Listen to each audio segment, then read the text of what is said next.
graças a Deus voltamos, né? Rezamos já em uma missa em preparação para esse momento. Ficamos aí desaparecidos aí, bem dizer, o mês de maio inteiro, né? A gente teve um último encontro aí, foi um trem meio doido, nem eu estava sabendo. Mas os poucos coitados que veio, eu fiquei com dó dos que não veio e não dei. A outra ali, a cara de desespero. E teve? Teve, minha filha, teve. Lembra aquela programação que foi colocada no Instagram e tudo? Quem tem aquele negócio, levanta a mão. Sangue do Cordeiro. Por isso que tem que postar toda semana. Toda semana que for ter, nós vamos avisar na missa. Pode ficar tranquilo, tá? E vai aparecer no Instagram. Porque esse negócio de se organizar e se programar, eu acho que não funciona aqui no Brasil, né? Infelizmente. Paciência. Mas não teve um encontro aí, vindouro aí no passado, e foi diferente. Eu não dei o encontro. A gente fez aqui uma meditação, eu ensinei um pouquinho sobre oração. Quem veio ganhou um plus. Quem não veio não perdeu o conteúdo, perdeu outra coisa, certo? Que depois... Acho que nem o Rodrigo veio, né, Rodrigo? Não gravou, não, né? Não gravou, não, né? Foi. Ele parece que deu um trem aí também na câmera aí, deu um circuito nas tripas dela aí, a bateria explodiu. Então, beleza. Então, agora chega de enrolação, chega de introdução, chega de encebar. Vamos pegar no chifre do boi. Então, capítulo 1, número 16. Então, agora já é o texto propriamente dito, não é mais as firulas da introdução. Então, agora começa, então, a divisão dos capítulos do documento que nós estamos estudando. Como eu disse já no primeiro, nos comecinhos, vocês estão lembrados? Então, a gente se movimenta dentro de um documento da igreja pensando nos números. Então, você não pensa em capítulo, você não pensa em parágrafo, você não pensa em inciso, certo? Só no Código de Direito Canônico. Aí é um documento de lei, aí é diferente. Mas nos demais, então a gente vai se movimentar por números, certo? Aí não interessa a edição que você está na mão, se é essa cópia que eu fiz, ou se você comprou a edição da CNBB, ou edição de não sei quem. Então, você sempre vai saber chegar aonde eu estou. Então, número agora que nós estamos, número 16. Muito bem. Francisco. Saiu. Era um cabelo. Vamos lá, então. A celebração da missa com a ação de Cristo e do povo de Deus hierarquicamente ordenado é o centro de toda a vida cristã. Tanto para a igreja, quer universal, quer local, como para cada um dos fiéis. Então, vamos lá digerir isso aqui, que aqui tem coisa pra caramba. Então, presta atenção. Então, a celebração da missa é uma ação de quem? De Cristo e do povo de Deus, hierarquicamente ordenado. Mas se perguntar para você, padre, a missa é uma ação de quem? Você responder, de Cristo, tá certo. Tá correto. Porque quem é o povo de Deus hierarquicamente ordenado? São aqueles que estão unidos a Cristo pelo sacramento do batismo e passaram a ser membros de Cristo. Ou seja, são Cristo também. Então, eu batizado, você batizada, você batizado, a partir do momento que você foi unido a Cristo pelo batismo, você passa a ser membro de Cristo. Então, as ações de Cristo agora também incluem você. Gente, olha a profundidade disso aqui. Quem que não veio na missa hoje e está aqui para o estudo? Tem alguém? Muito bem. Glayton não veio na missa. Glayton, o que você estava fazendo? Fala para mim agora, na honestidade. Cuidando do seu pé. Está machucado, está ferido, está com frieira. Beleza. Esporão de galo. Um clássico da culinária goiana. Então, o Glayton estava em casa, de boa, cuidando do esporão de galo dele. Não veio para a missa. Quem que hoje celebrou essa missa? Cristo. O Glayton lá na casa dele, cuidando do esporão dele, estava participando da celebração dessa missa.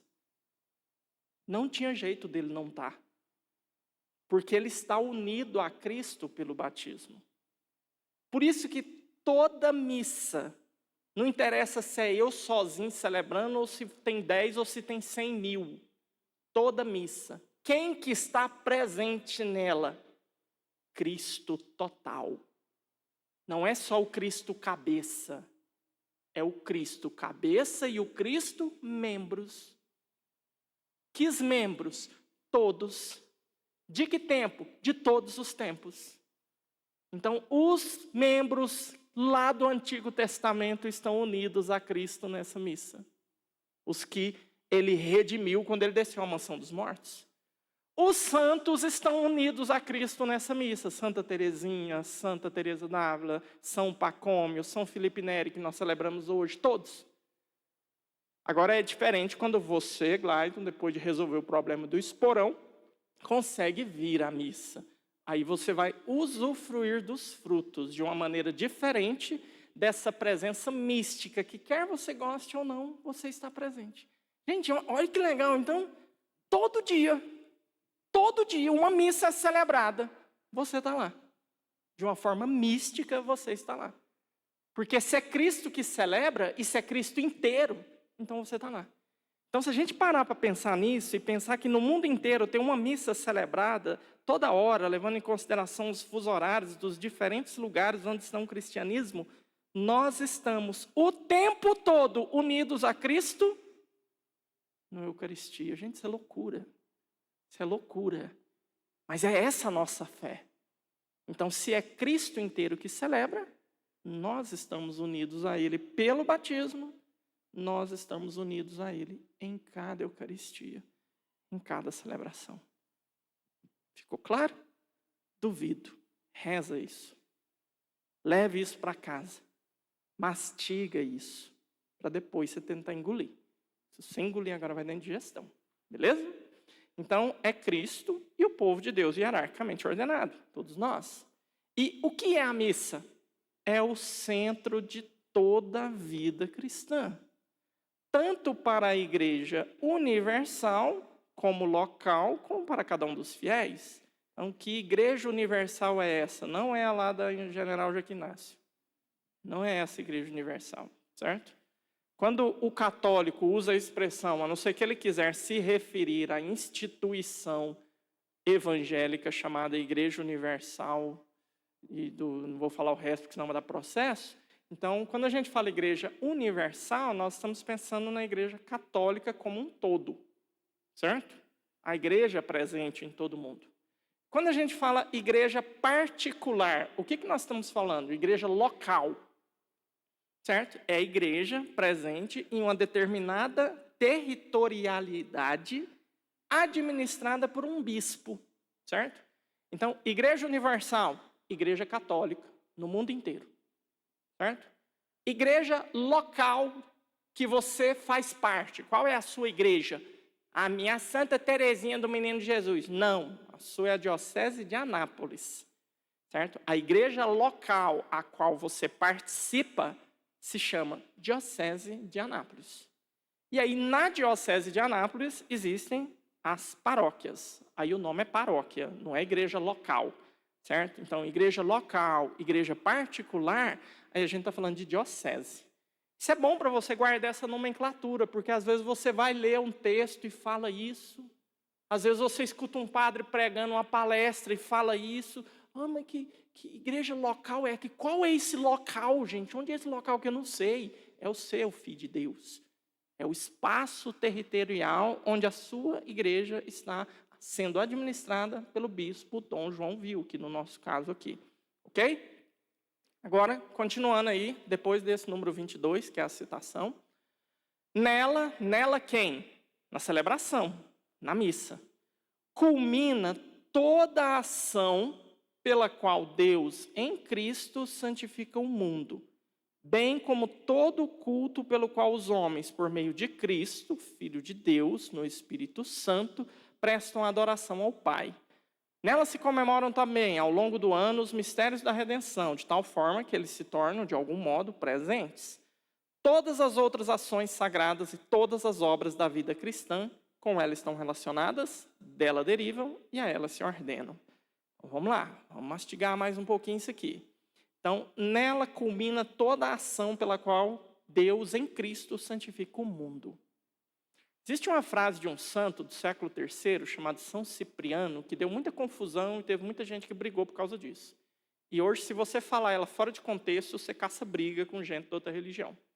Qual é a frase do santo? Fora da igreja não há salvação. É a frase de um santo. E ela é verdadeira, ela não é falsa. Certo? Que igreja, padre? Igreja católica. É essa que você está. Então, fora da igreja católica não há salvação. O que isso quer dizer? Quer dizer que quem não é católico vai tudo para o inferno, certo? É errado, não é essa a nossa fé. Nós nunca acreditamos nisso e nunca professamos isso. Mas o que a igreja católica ensina quando ela diz que fora da igreja católica não há salvação?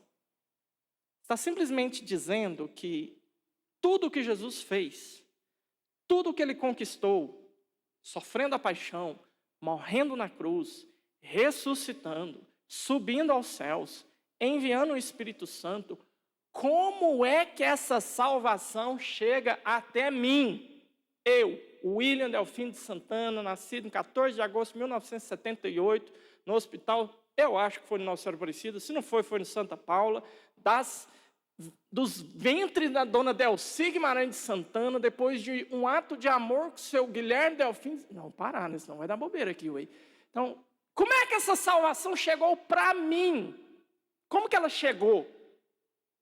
Precisou de um instrumento. Como é que é o nome desse instrumento? Igreja. A salvação para mim não chegou através do batismo? Como é que o batismo foi ministrado para mim? Através da igreja. A salvação para mim não chegou através dos sacramentos, da Eucaristia, da confissão, da comunhão, de tudo. E tudo isso chegou a mim através de quê? Da igreja. Uai, padre, então continua sendo assim, mas quem não for católico vai tudo para o inferno. Não, não vai.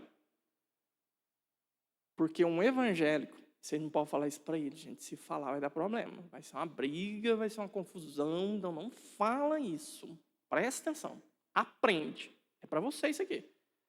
A salvação de um evangélico, se ele alcançar a salvação e for para o céu, e é possível que isso aconteça.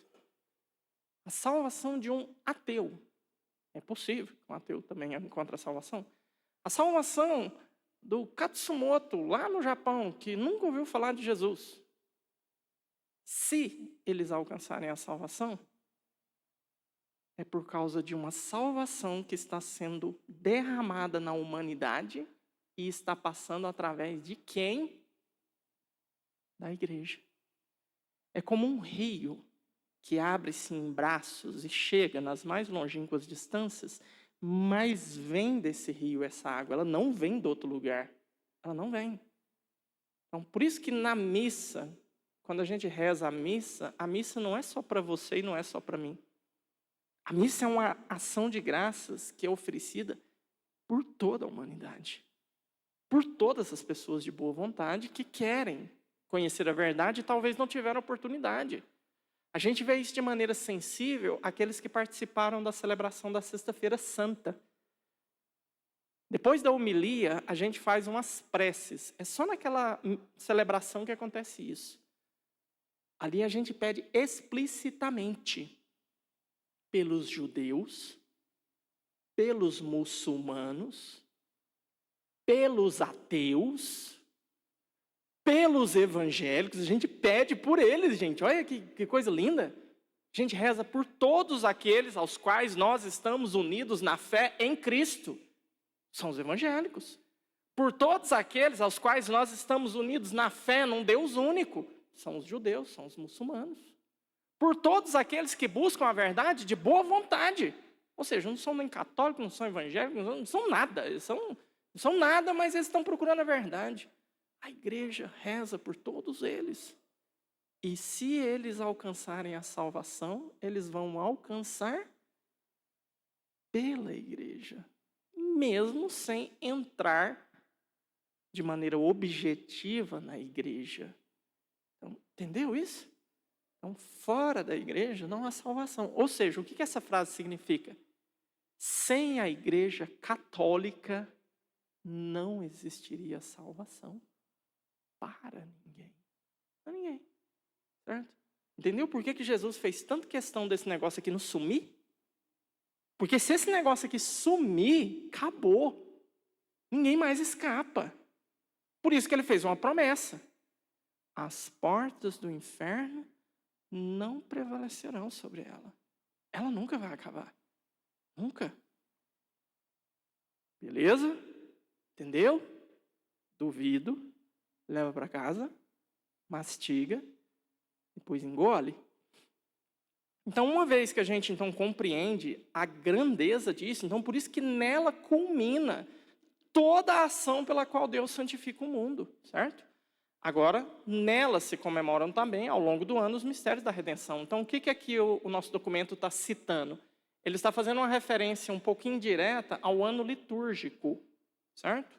Então, vocês já estão carecas de saber, principalmente o Avilto. Todos os anos eu insisto muito em explicar todos esses detalhes para vocês, que a nossa liturgia, ela gira ciclicamente naquilo que nós chamamos de ano litúrgico, que não é o ano civil, não é a mesma coisa. O ano civil começa que dia? Termina que dia? O ano litúrgico começa que dia?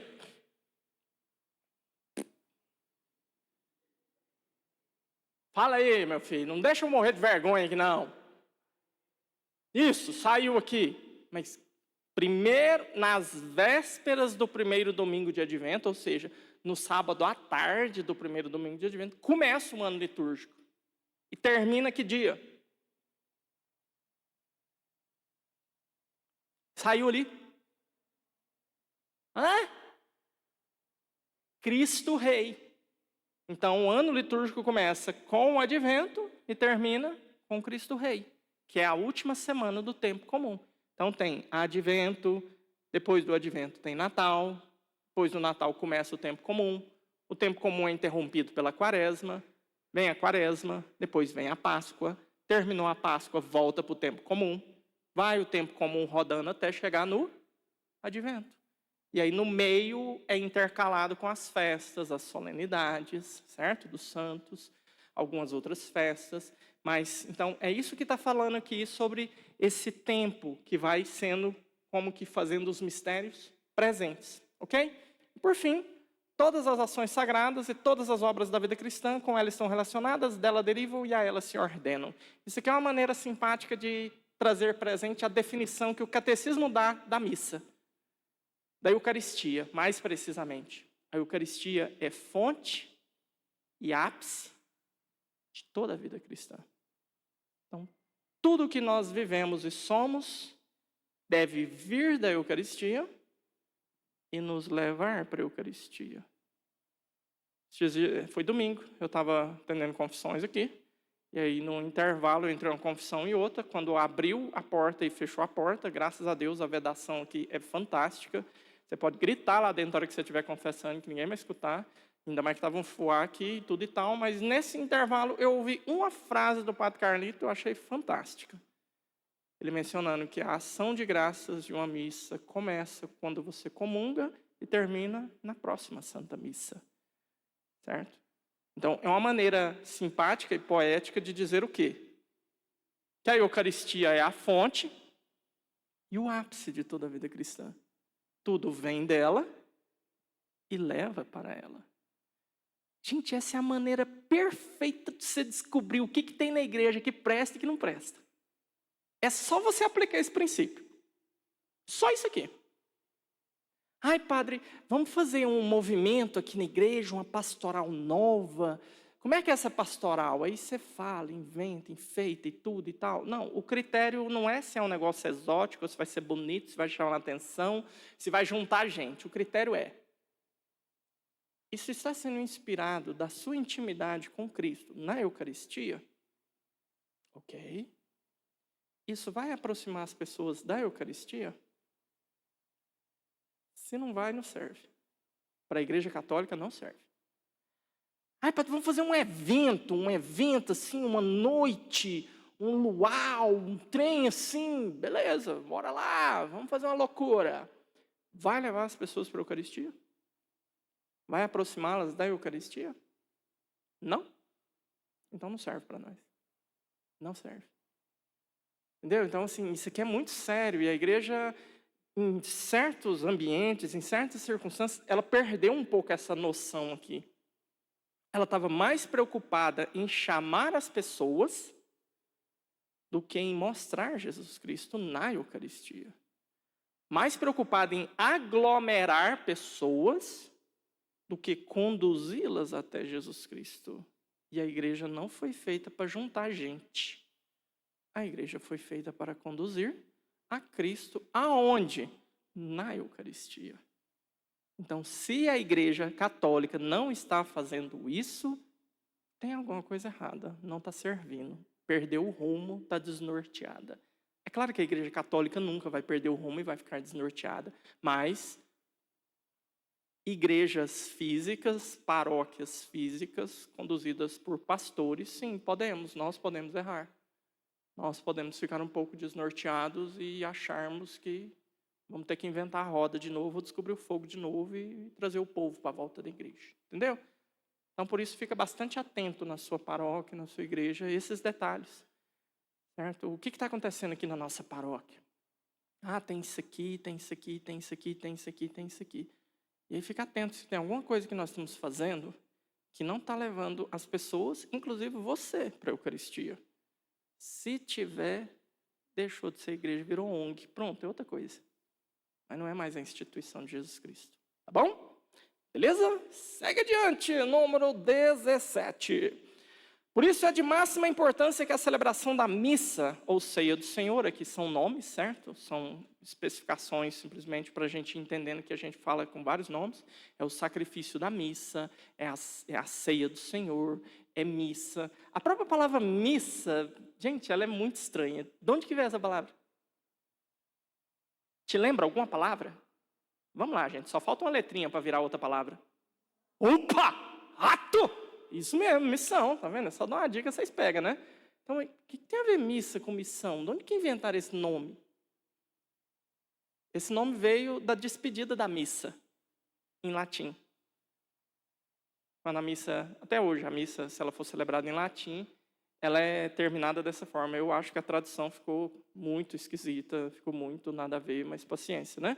Mas ela termina em latim de que forma? Ite, missa est.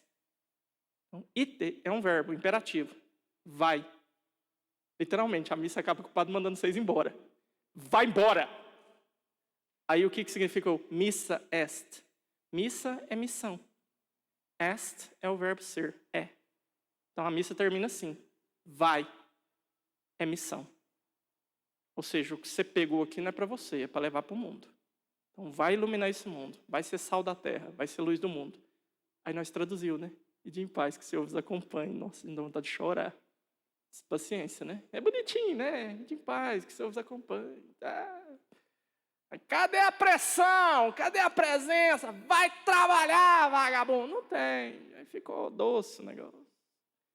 Ide em paz, que o Senhor vos acompanhe. Dependendo da coragem que o padre tiver e o povo tiver, ide em paz, que o Senhor vos alcance, né? Você vai estar lá na feira já comendo um pastel e tomando a cana, né? Então, não. Então, paciência, né? Não sou eu que resolvo essas pendengas, estou nem aí. Então, mas ficou claro, então? De onde que veio a palavra? Então, vem disso. Aí usou-se essa palavra para se definir a missa. A celebração, então, é missa. Então, vamos lá. Segue adiante, então, né? Por isso, então, é de máxima importância que a celebração da missa, ceia do Senhor, de tal modo se ordene que ministros sagrados e fiéis, aqui está fazendo apenas a distinção. Padres, bispos, diáconos e o povo de Deus, né? Participando nela, cada qual segundo a sua condição, dela colham os mais abundantes frutos.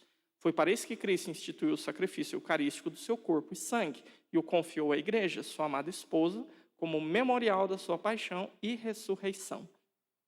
Isso aqui é algo assim que a gente precisaria melhorar bastante isso aqui. Então, a gente vai numa missa e vai para quê, né? Então, uma das finalidades, o que deveria acontecer conosco na missa, né?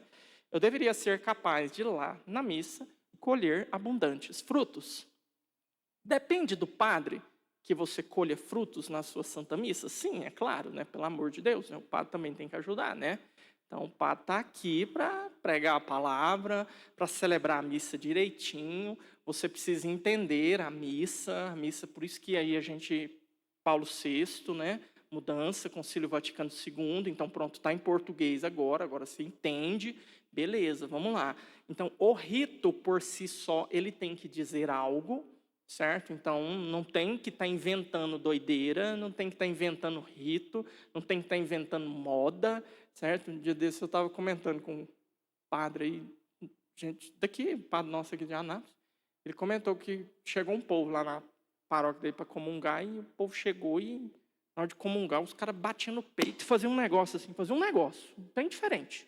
Assim, pá, fazia um rito lá, um trem doido, né? E aí chegou um, né? O padre, corpo de Cristo. Amém? Pegou, né? Aí veio o outro, né? Corpo de Cristo. Parecia aquelas transformações do Power Rangers, sabe? Que tinha antes. Morfar e tal. O cara fazia um trem diferente. Eram uns movimentos. E ele viu um, e viu dois, e viu três. Eu, gente, que é isso? Eu não peguei essa mudança. E aí depois ele foi descobrir, não, é porque lá na minha paróquia o padre ensinou para a gente fazer assim. E explicou cada gesto. Para riba era um trem, para o lado era outro, para o lado era outro. E tinha que fazer, porque aí a gente está demonstrando o nosso amor. Tá? Mas quando você vem aqui, você não faz esse negócio doido, não. Você só fala amém, abre a boca e comunga e vai embora para o seu lugar. Certo? Então, assim, mas o que deu na cabeça desse padre de inventar isso? Não, é porque eu acho que vai ficar legal, aí todo mundo faz, e aí fica bonito, coreografia, flash mob agora na hora da comunhão, como é que é isso? Que tem doido aí, certo? Não tem isso. Então existe um rito, existem gestos, e está tudo ali. É só fazer, do jeito que manda o figurino, beleza? Não, você como fiel é obrigado a saber como que é, e você como fiel tem o direito de eu também ser obrigado a saber como é que é e fazer direitinho. Vou dar um exemplo para vocês. Tem um professor meu de artes marciais, que hoje eu não faço mais, mas num passado um pouco distante, ele é aqui da Boa Vista. É uns meninos fantásticos, eu gosto mais deles, são 2 irmãos, né? E aí, só que um é evangélico e o outro é católico. Aí eu estava lá treinando na academia e tudo e tal, aí ele, nossa, o senhor é padre e tal, lá da Boa Vista, eu moro lá e tal, não sei o quê. Aí um dia ele veio na missa, com a namorada, e os 2 evangélicos. Menino, eu fiquei numa dó. Porque ele veio com a maior das boas vontades, ele queria participar, assim, ver como é que era e tudo e tal. Só que aí, assim, o pessoal entregou o jornalzinho para ele, ele pegou o jornalzinho e já assustou. Falou, gente, o que é isso aqui? Tanto negócio que vai acontecer isso aqui tudo. E aí, na hora da missa, gente, eu estava aqui, eu lembro, ele sentou naquele banco ali, do lado de cá, o terceiro, do fundo para o começo. E eu olhava a agonia dele. Aí, ele levantava, aí não era a hora, ele sentava. Aí o povo levantava, ele estava sentado, ele levantava. O povo sentava, ele sentava. O povo joelhava, ele não sabia o que ia fazer. Meu Deus do céu. Então, assim, é assim. Se você não conhece o rito, se você não sabe o que isso significa, se você nunca viveu o rito, então se você entrar num lugar que tem uns negócios que você não sabe o que tem que fazer, como é que você vai se sentir? Estou fora do lugar. Estou parecendo um bobo. Estou fazendo tudo errado. O povo está fazendo para lá, eu estou fazendo para cá. Certo?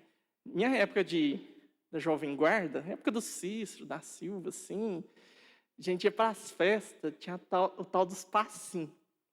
Ave Maria, gente, eu queria morrer. Que coisa medonha. Aí tinha uns trem, gente. Aí dançava mesmo, tudo igualzinho. Ficava tchá, tchá, tchá. Aí tchá, tchá, tchá, tchá, tchá, tchá. E fazia tudo igualzinho. Aí tinha um besta que não dava conta, era o bobo. Aí tá todo mundo lá, tchá, tchá. Aí o besta foi pra lá e o outro foi pra cá. Ei, errou o passinho. Aí no final tinha o desafio do moinho, rodava lá no chão lá e tal. Mas sim, quem sabe o passinho faz festa. E fica bonito, vai tudo certinho. Agora, se eu chego no meio do passinho que ele inventou outra doideira, o bobo sou eu, beleza? Então, é a comparação estúpida, besta, mas é para você entender. Então, a missa tem um Rito. Você conhece o rito. Então você vem, você tem o direito de viver o rito, do jeito que ele é. Agora você chega o padre, não, agora vocês tudo bate aí no peito, levanta a mão, isso, pula, aí deita, rola. Não, isso é adestramento de cachorro, isso não é missa, certo? Não pode fazer isso. Tem um rito, então é só seguir e você vai junto. E aí fica todo mundo tranquilo, todo mundo feliz. Porque o rito nos descansa. Sempre foi assim. Isso é da humanidade. Jesus sabia disso quando ele instituiu. O rito repetido sistematicamente nos descansa. No começo a gente sofre para engatar, mas depois que engata, vai embora. Acabou. Tudo que você aprende no começo é difícil, né? Mas depois que você aprende, fica fácil, vai ficando mais fácil. Então, o rito nos descansa. Você tem um rito de trabalho, geralmente tem. Um ou outro que destoa. Mas se você tem um rito, você acorda às 7 horas, escova os dentes, toma café, faz sua oração, vai para o trabalho, volta para casa, toma banho, faz janta, dorme, e amanhã faz desse jeitinho, isso te tranquiliza. Agora, se o seu patrão chegar, cadê a Patrícia? Está aí ou não? Foi embora. Está ali, vai dormindo. Se for um caso de um trabalho medonho, igual da Patrícia, né? A Patrícia começa a trabalhar. Né? Como é que é seu dia, Patrícia? Não, eu acordo 6 horas, faço minha oração, tomo meu café, faço meu banho, vou para o meu trabalho, 7 horas eu chego, faço minha janta e durmo.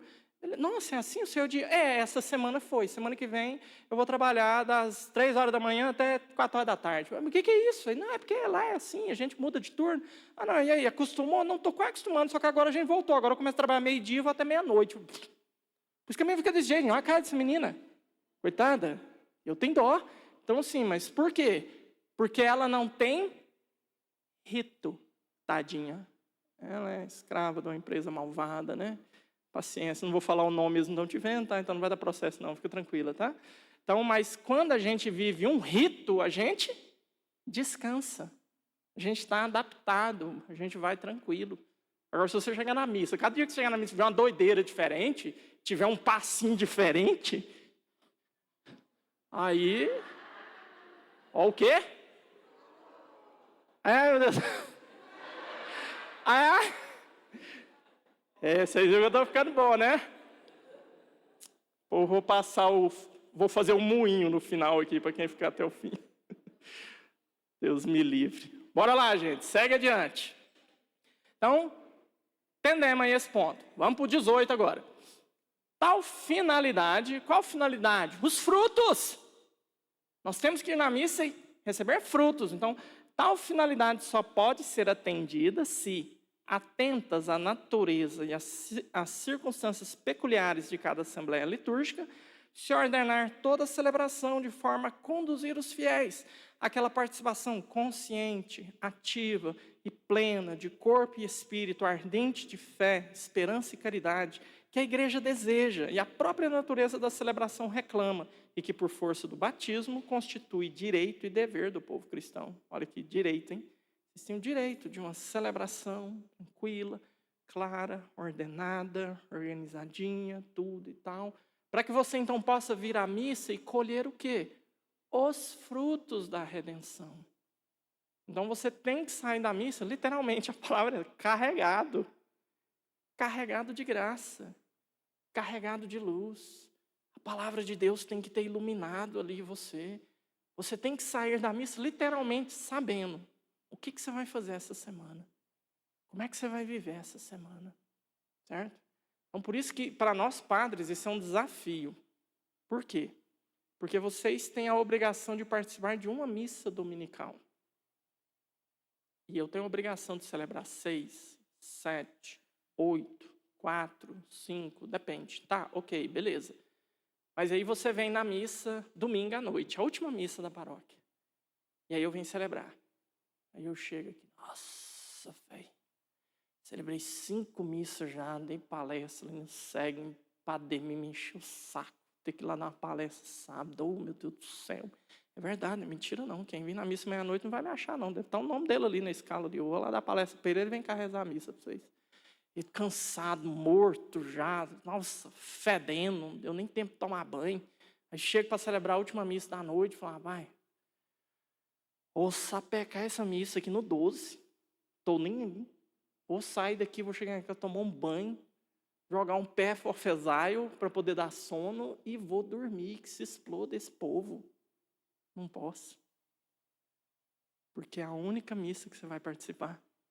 E você tem o direito de que aquela missa seja a missa. Perfeita, íntegra, ordenada, bonita, tranquila. Eu não tenho o direito de sapecar a missa. Não tenho. Porque você tem o direito da missa bem celebrada. E aí, padre, como é que o senhor faz? Paciência, meu filho. Que se exploda o padre. Se vira. Certo? Se vira. Celebra a missa com tranquilidade, com serenidade. Isso não me impede de vez em quando, e quem está mais perto aqui, pelo menos no meu ângulo de visão, ver, né? De vez em quando eu estou lá sentado. Não impede. Estou cansado, eu sou humano aí. Estou aí. E tem hora que dá umas abrição de boca, uns tem. Mas na hora que eu levanto ali, opa! Bora lá! E aí vamos aí. Vida que segue. Beleza? Então, é direito seu. Bom, segue adiante. 19. Embora nem sempre se consiga uma presença e uma participação ativa dos fiéis que manifestem com toda a clareza a natureza eclesial da celebração, a celebração eucarística tem sempre assegurado a sua eficácia e dignidade. Gente, isso aqui é fantástico. Jesus é bom demais. Por ser ação de Cristo e da Igreja, em que o sacerdote realiza a sua principal função e atua sempre para a salvação do povo. Existe uma peculiaridade nos sacramentos que distingue os sacramentos dos sacramentais. Os sacramentos, eles são instituídos por Cristo. Os sacramentais, não. Os sacramentais são instituídos pela Igreja.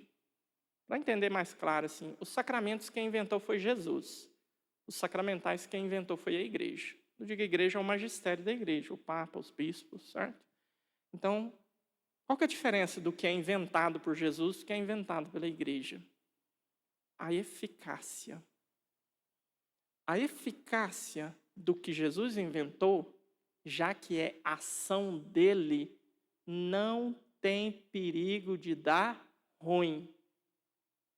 Não tem perigo do resultado ser 70%, 60%, 80%. Sempre vai ser 100%, porque é invenção dele e ação dele. Os sacramentais não, invenção nossa. Certo? Vou dar um exemplo de um sacramental, por exemplo. Uma bênção. Você está aí meio pisteado, não sei, zangado, estambro. Você vem em mim e fala, opa, dá uma bênção para mim aqui, que eu estou meio pisteado.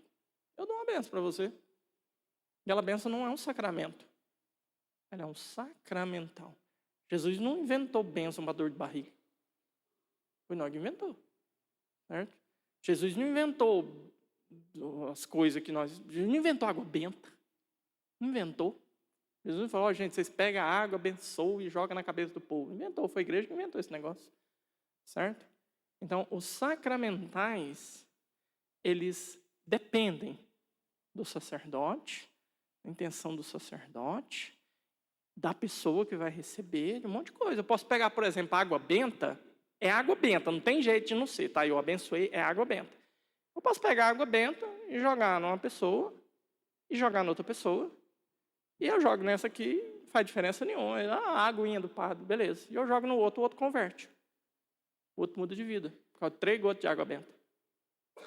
Aí, na hora que aquela água benta caiu na cabeça dele ali, ele teve uma experiência mística e lembrou de Jesus que teve o seu lado perfurado, e do seu lado perfurado saiu sangue e água. Ele lembrou daquela água, entendeu que Deus o ama e abandonou o pecado e mudou de vida. Pronto, por causa de 3 gotas de água benta.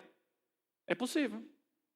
E você está recebendo banhos de água benta aí toda sexta-feira aí. Se bem que tem muita sexta-feira que eu não jogo água benta por causa desse negócio aqui, né? Mas tudo bem. Mas não muda nada na sua vida. Então, não tem eficácia garantida. Depende de você também. Os sacramentais. Agora, o sacramento. O sacramento não depende de mim. Depende de Jesus. Por isso a eficácia garantida. Por isso que fala aqui. tem sempre assegurada sua eficácia e dignidade. Ou seja, não interessa se é Padre William, não interessa se é Padre Ademir, não interessa se é Dom João, se é Dom sei o quê, se é o Papa. A hora que a gente pega aquele pãozinho e diz: tomai todos e comei. Isto é o meu corpo que é dado por vós. Pá, acabou. Será que é Jesus? Ah não, o padre hoje está meio cansado. Acho que não deve ser Jesus, não. Ah, vai ser só meio Jesus. Ah, eu vou na fila rapidão, vou pegar as primeiras, que ele fez tão cansadinho, acho que só pegou nas de cima ali, as de baixo não pegou, não. Vou comungar logo. Não tem jeito. É eficácia garantida. A confissão é do mesmo jeito. Por isso que se você for num padre se confessar, não interessa o jeito que o padre está. Não interessa se o padre está cansado, se o padre está abrindo boca, se o padre não prestou atenção no que você falou, se o padre está nem aí para você, se o padre está mexendo no celular, mexendo no WhatsApp, não interessa. Não devia. Mas se ele te atendeu assim, você só tem que prestar atenção no final, no que ele falou. O que precisa numa confissão para ela valer, para ela ser válida? Claro, além do seu arrependimento e sua confissão, né? Você tem que ouvir essas palavras. Eu te absolvo dos teus pecados, em nome do Pai, do Filho e do Espírito Santo. Existe uma fórmula completa, que é Deus, Pai de misericórdia, que pela morte e ressurreição do seu Filho Jesus reconciliou o mundo consigo e enviou o Espírito Santo para a remissão dos pecados. Te concedo o perdão e a paz. Eu te absolvo de todos os teus pecados, em nome do Pai, do Filho e do Espírito Santo. Quando a fila está grande, eu não tenho coragem, não. Não cabe, ué. Tamanho do negócio.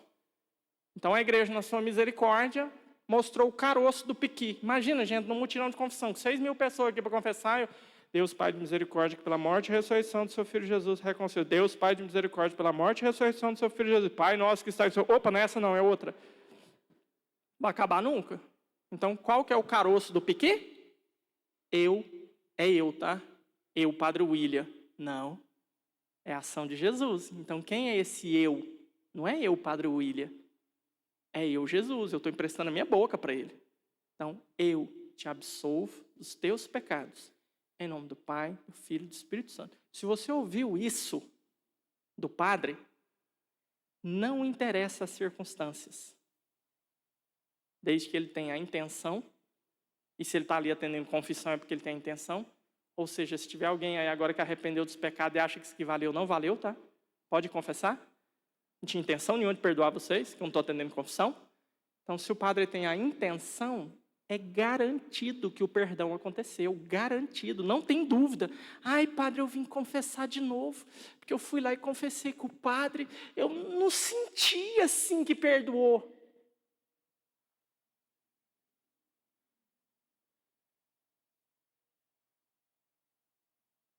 Pintar a roscal.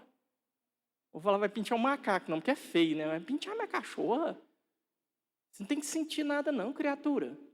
Se sentir, bens a Deus. Deus te deu uma graça extraordinária. Mas você não precisa sentir nada, não. Certo? Você vai comungar a Eucaristia. Ah, eu comunguei, mas acho que hoje não valeu. Eu não senti o gosto do sangue. Mas ficou doido. Só se acontecer um milagre de lanciano aí dentro da sua boca de novo, aí não vai sentir gosto de sangue nenhum mesmo, não, aí. Nem pode. Aí padre inexperiente fazendo primeira comunhão por criança, né? E viu que o menino era meio desorientado e não quis fazer o test drive antes. Depois chegou na hora da comunhão, molhou a hóstia no sangue, deu para o corpo e sangue de Cristo. Amém. Padre deu o negócio na boca do menino, ruim. O menino era meio doido e o cara nem atinou, a catequista também podia ter ajudado, né? O menino tinha comungado aí. E meteu um vinzão e o vinho na bebê é ruim, gente. É ruim de conforto. Para quem gosta de vinho bom, tá lascado. Não vai ser padre, não. Então, ficou claro? A eficácia. Então, a eficácia da missa se dá não é por causa de mim. É por causa de Cristo. Porque é uma ação de Cristo. É Ele que consagra, não sou eu. Eu empresto para Ele a minha existência, a minha materialidade. Mas é Ele que faz. É Ele que assume. Ok? Agora aqui vem um lembrete. Já que isso aqui, a primeira pessoa que tinha que ler isso aqui eram os padres, né? Não vocês, claro que vocês também, mas os primeiros destinatários são os padres. Aí vem um pequeno lembrete aqui, né? Recomenda-se aos sacerdotes que sempre que possível, celebrem o sacrifício eucarístico diariamente. O padre é obrigado a rezar a missa todo dia? Legalmente, não. Mas moralmente, sim. É diferente. Certo? Ou seja, ele não infringe nenhuma lei canônica não celebrando a missa diariamente. Estou de férias, vou para casa. Ai, graças a Deus, descansar daquele povo. Quero ficar, vamos com Deus, meninos, Deus abençoe. Quero passar esse mês agora de boa. Vou nem fazer o nome do Pai, para não lembrar daquele povo enjoado. Pronto. Ele não rezando a missa na casa dele lá todo dia, ele não está ferindo nenhuma lei canônica. E digo mais, ele não precisa rezar nem domingo. Ai, padre, como assim? Ué? Ele vem e participa da missa do outro padre. Se bem que eu acho que isso nunca vai acontecer. Porque diz que uma das grandes alegrias de ser padre é não ter que aguentar a missa do outro padre. Mas tudo bem, fecha parênteses, né? Mas o padre não é obrigado a rezar na missa todos os dias. Ele é obrigado a outras coisas. Tem outras orações que ele é obrigado, que se ele não fizer é pecado mortal. Como, por exemplo, o breviário. Agora, a missa não é. Não é uma obrigação canônica, mas é uma obrigação moral. Por quê? Porque uma vez que ele é padre, pressupõe-se que ele entendeu o que é uma missa. Pressupõe-se que ele entendeu o que uma missa faz. E o que significa uma missa para esse mundo lascado e estrupiado que nós estamos vivendo. Então, se ele é o único que pode fazer isso, e ele não faz, então, no mínimo, ele está sendo omisso e negligente. Ele vai ter que responder diante de Deus disso. Como que vai ser, não sei. Mas não tem a lei que obriga. Mas a igreja, ela insiste tão sistematicamente com frases como essa. Recomenda-se vivamente, recomenda-se arduamente. Eu, por exemplo, padre William, demorei a entender isso.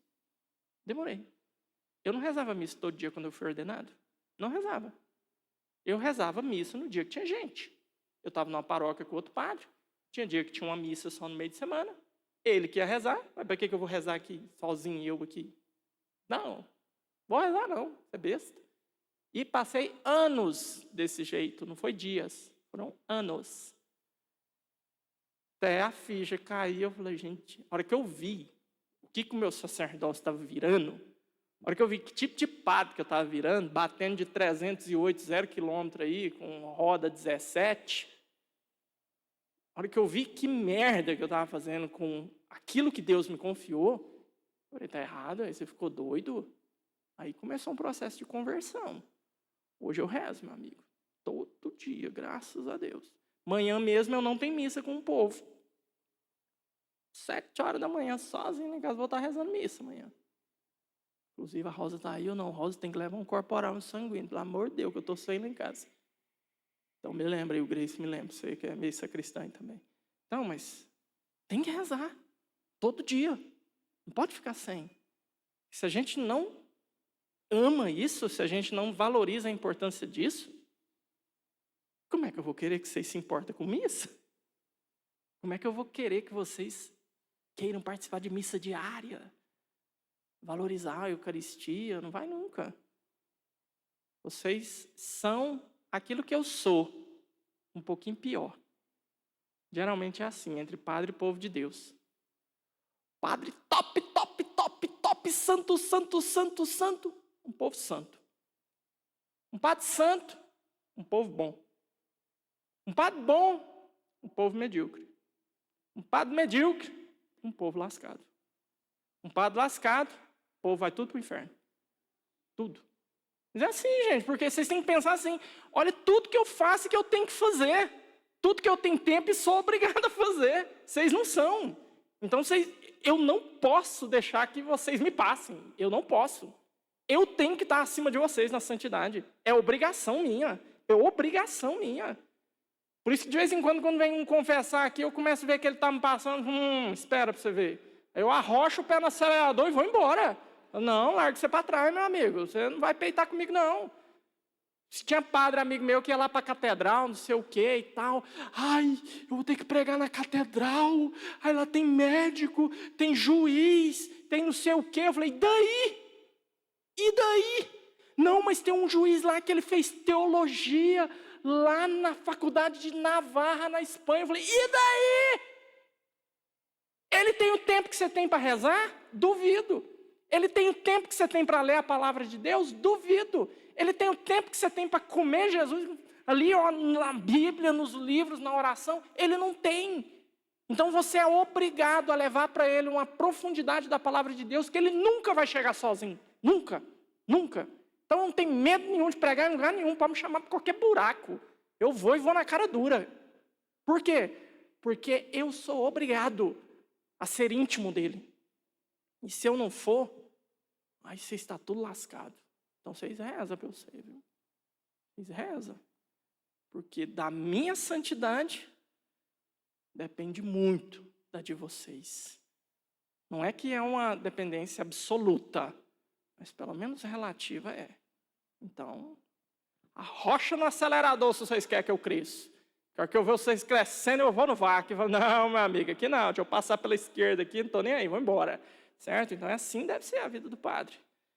Então, já que está recomendado, o padre tem que rezar todo dia, beleza, então vamos rezar. Agora segue adiante. 20. Vocês viram que o negócio está rendendo hoje? Nós estamos fazendo quase meia folha já. E ainda não é nem 10 para as 10. Rapaz, está acelerado. Os meninos aqui ficou até meio doido, porque estava muito rápido, foi embora, desistiu. Então, vamos lá. A celebração eucarística, como toda liturgia, realiza-se por meio de sinais sensíveis, pelos quais se alimenta, fortalece e exprime a fé. Por isso deve haver o máximo cuidado em escolher, ordenar as formas e os elementos propostos pela igreja, que atendendo às circunstâncias de pessoas e lugares, mais intensamente favoreçam a participação ativa e plena, e mais eficazmente contribuam com o bem espiritual dos fiéis. Aqui o documento está dando orientação, porque está começando o rito novo. Então lembra que isso aqui é uma instrução do missal novo, que estava mudando na década de 60.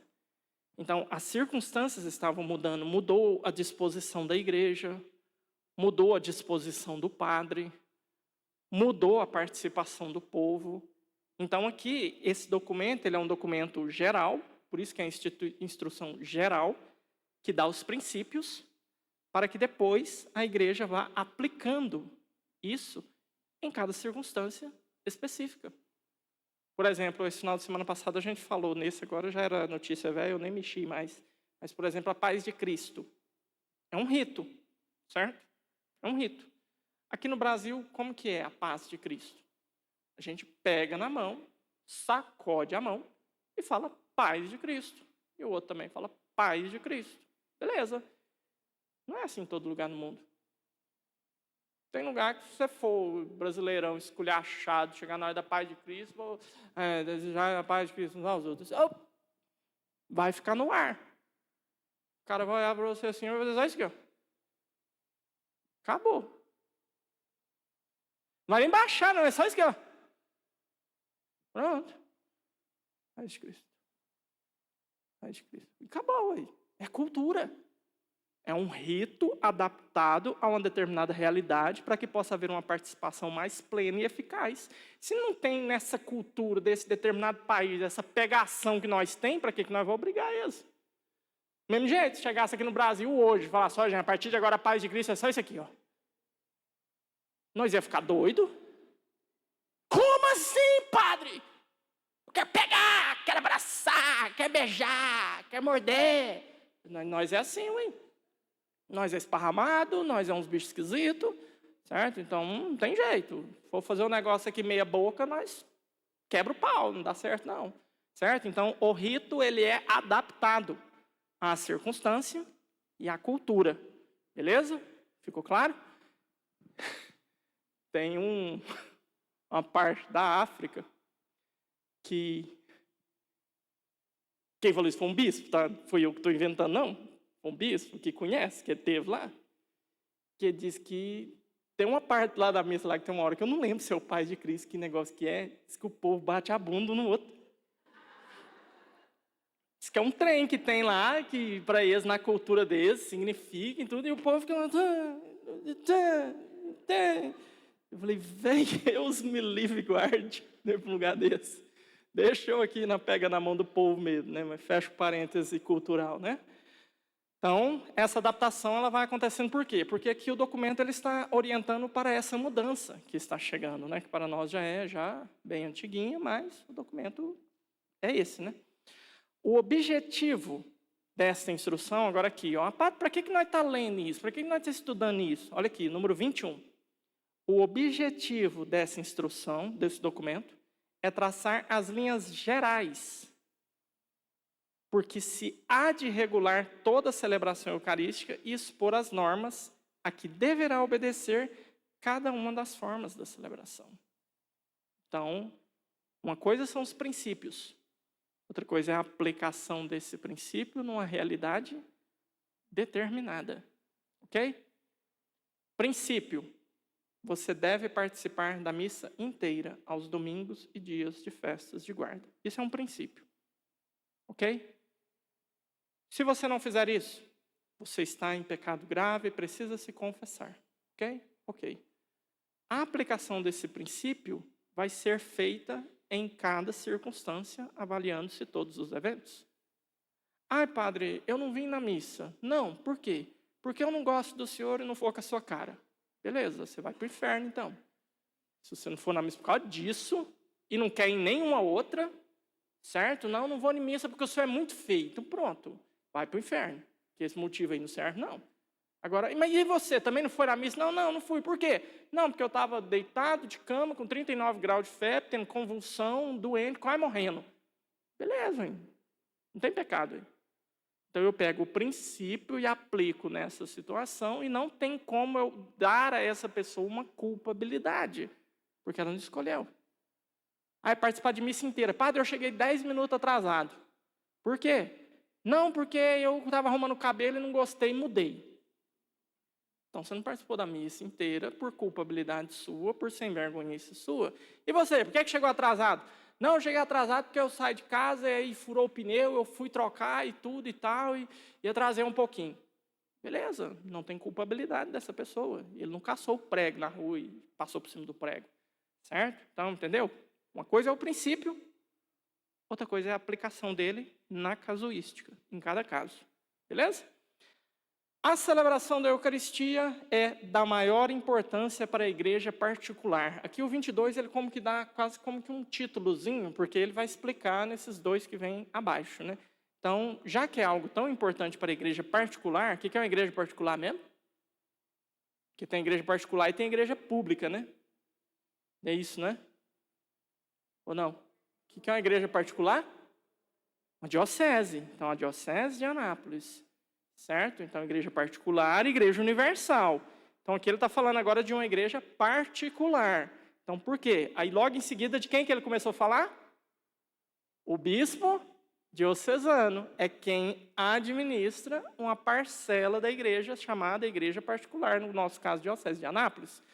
O bispo diocesano, como primeiro dispensador dos mistérios de Deus na igreja particular, que lhe está confiada, ou seja, uma diocese, é o moderador, o promotor e o guardião de toda a vida litúrgica.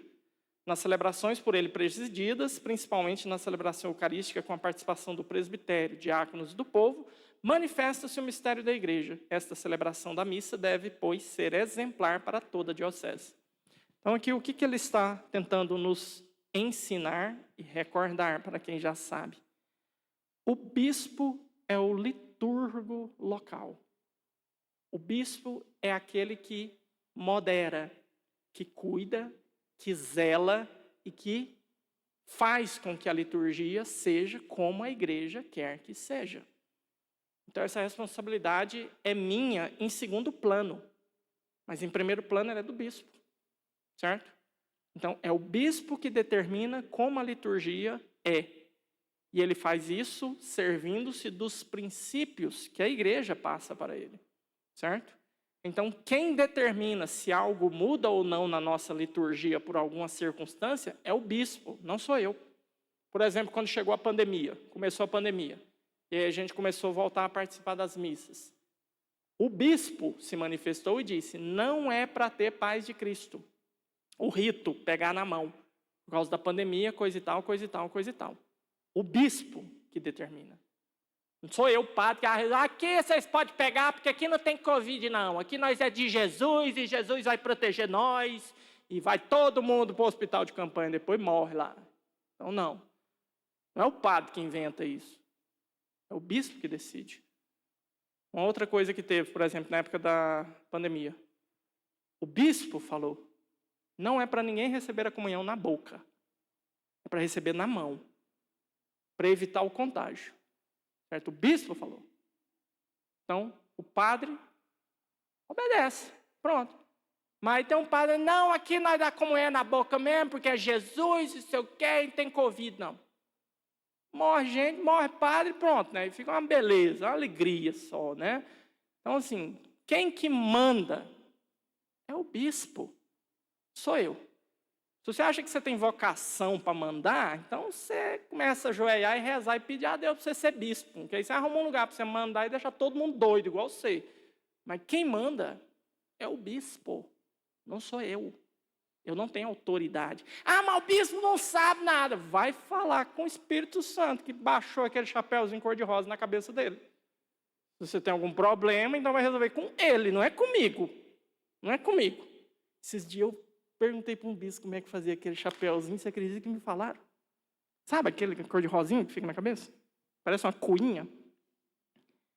Me falaram que eles pegam uma bola, cortam, e põe o pano. Ah, mentira.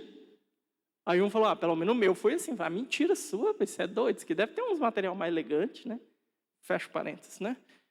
Mas, então quem que manda? Quem que determina? O bispo. É ele que determina e o padre obedece. Aí se o padre tiver alguma dificuldade, não está concordando, então ele vai resolver com quem? Com o bispo. Ele não tem o direito de criar um cisma na igreja dele. Não, nossa paróquia aqui é diferente, nós é diferentão, vamos fazer assim. Não tem. Quando ele faz isso, ele cria um problema para a igreja.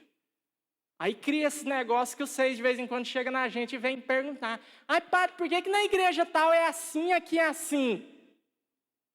A vontade tem que falar é porque o outro é doido, mas você não pode falar, né? Você pensa, mas não fala, né? Às vezes o povo chega e diz, padre tal falou isso para mim, o que o senhor acha? Não interessa o que eu acho. Vou te falar o que a igreja ensina. Não, mas por que o padre tal falou assim? Vai perguntar para ele. Eu não sei. Minha bolinha de cristal quebrou semana passada, eu não tenho muita intimidade com o coração dele, então não sei. Certo? Então, quando a gente começa a inventar doidice na paróquia, cada um inventa uma doidice, o povo fica confuso, o povo fica doido. Aí o povo vai numa missa e não dá conta de participar. Aí eu fui na igreja lá e não entendi como é que era, o que estava acontecendo, por que era desse jeito. Certo? Então, estava conversando ontem com o padre Samuel, o padre do mosteiro, que de vez em quando vem me socorrer aqui. Ele disse que ele, participando lá nas terras dele, lá dos interior, lá do Nordeste, que ele foi lá, ele chegou lá, ele pegou lá uma situação lá que ele achou muito exótica. Na hora de consagrar, você sabe o que o padre fez? Pegou as hóstias e deu para o povo.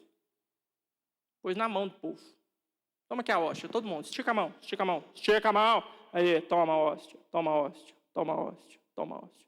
Todo mundo está aí com a hóstia? Estamos, sim, senhor. Então, beleza, agora eu vou consagrar. Porque o altar é a mão do fiel.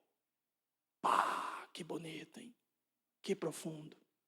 Bonito. Aí todo mundo, ai, Jesus na minha mão, ai, que bonito. Aí o padre consagrou. Pronto, agora comunga. Jesus que chegou na sua mão, oh, meu Deus, aquela choradeira que trem. Bonito, não é? Não tem uma profundidade? Lindo! Por que Jesus não pensou nisso, né? Ô, menino sem criatividade. Aí manda fazer na vazia aqui, depois sai esparramando. Doido. Tinha que estar no sanatório, internado. É síndrome de megalomania.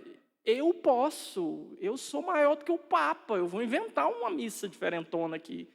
Vou pôr na mão do povo e consagrar, porque a mão do fiel é o altar. Certo que ele leu lá, não sei, Santo Cirilo de Jerusalém, que fala que quando você for receber comunhão na mão, você põe uma mão sobre a outra, como se fosse um altar, e recebe Jesus com toda a dignidade, depois o pega e comunga. Acho que então é o altar, então vamos consagrar na mão, hein?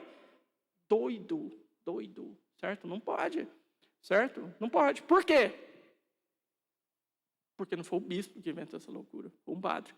E para o bispo inventar essa loucura, ele tinha que pedir para o Papa, já que ele está mudando o rito, né? Ele falou assim, Papa, eu estou pensando aqui seriamente em fazer a consagração na mão do povo e tal, o que o senhor acha? Ele ia rir e ia acabar a conversa, pronto. Seguindo adiante, dá tempo? Dá não? Acabou! Nossa Senhora vadia, já é 9 horas da noite, Padre William deixa eu ir embora daqui, que eu não aguento mais, eu estou com fome. Alguma dúvida? Fala, Alaor.